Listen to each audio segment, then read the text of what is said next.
সেদিন সকাল সকাল ঘুম থেকে উঠে দেখি মা করেছে আলুর পরোটা। দেখে তো মনটা সেই খুশি হয়ে গেছিলো, কারণ আমি না প্রায় দিনই ওটস আর ছাতু এইসবই খেয়ে থাকি।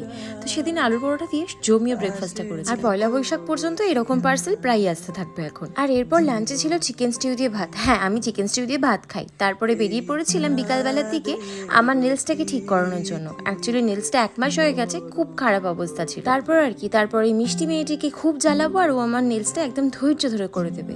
ওর নাম হচ্ছে তমানিশা। আর আমার নেলসগুলো না নিজের নখ, আমি কিন্তু ফলস নেলস লাগাই না, এগুলো নিজেই বাড়িয়েছি। তারপরে ও শুধু জেল পলিশ করে দেয় ওটার ওপরে। তো যাই হোক, ও ভীষণ ভালো কাজ করে, আমি তো ভীষণ হ্যাপি। তারপর ওখান থেকে চলে গেলাম আইনজিলা আর অর্ণবদার সঙ্গে দেখা করার জন্য।